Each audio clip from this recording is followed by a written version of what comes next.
দীপমণি শিক্ষা ব্যবস্থাকে বলা হয় যে হাঁসের মতো নাচার একটা শিক্ষা ব্যবস্থা। এর আগের শিক্ষামন্ত্রী কে ছিল? নুরুল ইসলাম নাহিদ। নুরুল ইসলাম নাহিদের শিক্ষামন্ত্রী ছিল বাংলাদেশের প্রশ্ন ফাঁসের বাংলাদেশ। অস্থিরতা বলতে কি সময়টা আমরা কাটাচ্ছি? আগে এক সময় ছাত্রলীগের সন্ত্রাসী দ্বারা শিক্ষার্থীরা লাঞ্ছিত হতো, গরম গেস্টমে নির্যাতিত হতো, নিষ্পেষিত হতো, সেই চিত্র বর্তমান বাংলাদেশে নাই, কোনো বিশ্ববিদ্যালয় ক্যাম্পাসে সেটা নাই। এখন যেটা হচ্ছে, আপনি যেটাকেই আপনি মিন করেছেন, 7 কলেজকে বিশেষ করে বা তিতুমির কলেজ, এখানে 7 কলেজ কিন্তু 7টি বিশ্ববিদ্যালয় চাচ্ছে না।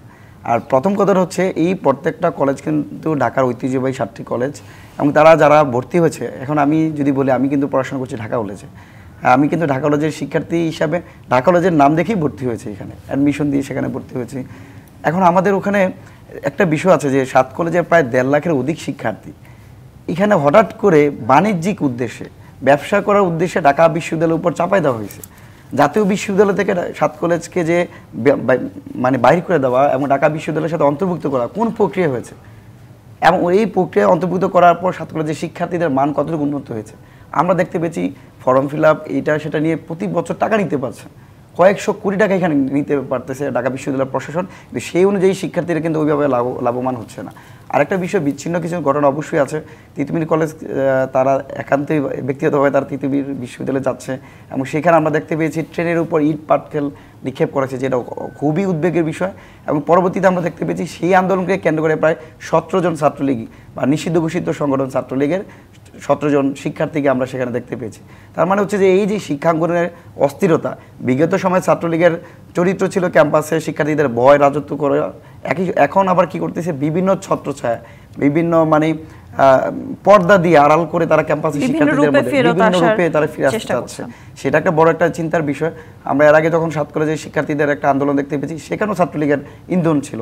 তিতুমির বিশ্ববিদ্যালয় করায় সেটাও টোটালি তাদের একটা প্রচেষ্টা। পাশাপাশি আমরা দেখতে পেয়েছি যে আনসার লীগের মাধ্যমে আওয়ামী লীগের আবার পুনরুত্থান বা বিভিন্ন সাম্প্রদায়িক দাঙ্গা সৃষ্টি করার চেষ্টা করা। আওয়ামী লীগের যে আমরা দেখতে পেয়েছি যে চট্টগ্রামে ইসকন বা একটা ধর্মীয় অনুষ্ঠানে, সেখানেও ছাত্রলীগের একটা নিষ্পেষণ রয়েছে।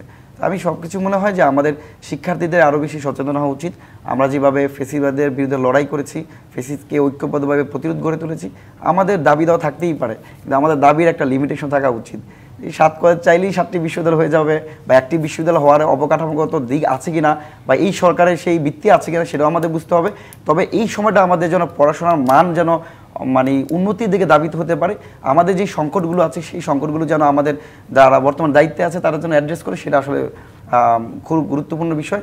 আমি সমস্যার কথা বলছি, কিন্তু আপনি দেখতেছেন না, তখনই কিন্তু এখানে বিভিন্ন জায়গায় এজেন্ডা আসে, তারা বাস্তবায়ন করার চেষ্টা করে।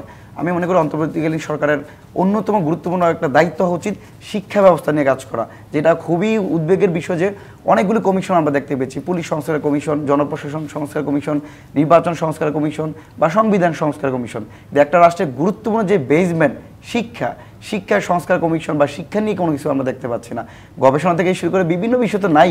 আমরা কিন্তু এখনো প্রক্রিয়াধীন থাকলেও আমরা এটাকে প্রায়োরিটি বেস দেওয়া উচিত। দেখেন, আমরা বর্তমান শিক্ষা ব্যবস্থা যদি বলি, দীপমণি শিক্ষা ব্যবস্থাকে বলা হয় যে হাঁসের মতো নাচার একটা শিক্ষা ব্যবস্থা।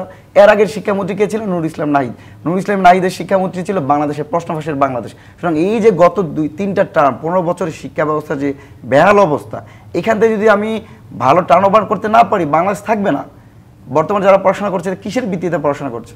আমি মনে করি অবশ্যই শিক্ষা এবং স্বাস্থ্য আমাদের দৈনন্দিন জীবনের সাথে জড়িত একটা রাষ্ট্রের গুরুত্বপূর্ণ স্টেক হোল্ডার। এইসব বিষয়ে বর্তমান সরকার আরো বেশি গুরুত্ব দেওয়া উচিত।